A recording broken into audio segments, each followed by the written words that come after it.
Doon sa binasa po natin, nung panahon ng ating Panginoon, meron na pala mga Mare, anong latest? Tol, anong latest? Nagbubulungan sila. Imagine niyo sa context natin yun, nakanguso pa yun. Ano pinagsasabi nito?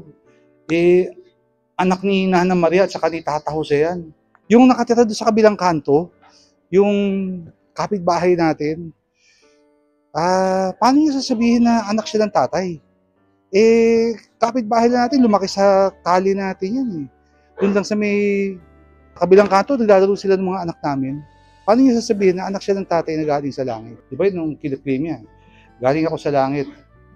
Tapos sabi niya, sino maniniwala sa akin, may buhay na walang hanggan. Di ba? Ganun ang sinabi. So kung sino maniniwala sa salita ng Diyos, may buhay na walang hanggan. Pero dito, mas pinalawig niya pa. Sinasabi niya na siya yung tinapay na walang hanggan. Hindi kagaya nung kinain ng mga ninuno nila na nagbigay sa kanila ng kabusugan. Parang yung ginawa niya noong una, di ba? Pinakain niya napakaraming tao, 5,000 mga lalaki. Kung bibilangin mo lahat-lahat, may 20,000 siguro yun. Pinuno ang kanilang physical na katawan. Pero tama naman kasi tayo, di ba, ang tao, gawa sa lupa, physical, sa gawa sa spirito. Gawa sa hilingan ng ating Panginoon. Yun yung shinare niya sa atin. So kailangan, busugin mo yung katawan at busugin mo yung spiritual na aspeto natin. Diba? Kailangan maniwala tayo sa salita ng Diyos. Yun ang kiniklaim niya. Tapos dito sinasabi niya, siya yung tinapay na galing sa langit. No?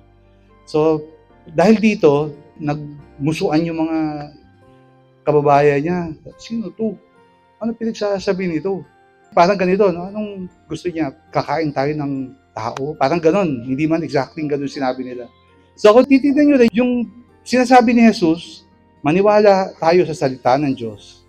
Tapos, kung sino kakain sa Kanya, may buhay na walang hanggan. Pareho, di ba?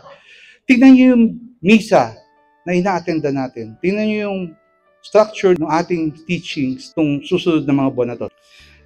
Di ba, meron tayong two major part ng misa. Liturgy of the Word at saka Liturgy of the Eucharist. Sinabi niya na kung sino maniniwala sa Kanya, sa salita ng Diyos, may buhay na walang hanggan. Yun yung Liturgy of the Word. Yun yung pagbabasa ng mga basahin, yung gospel na binabasa. Pero yung Eucharistia, kasama dun sa sinasabi niya ngayon.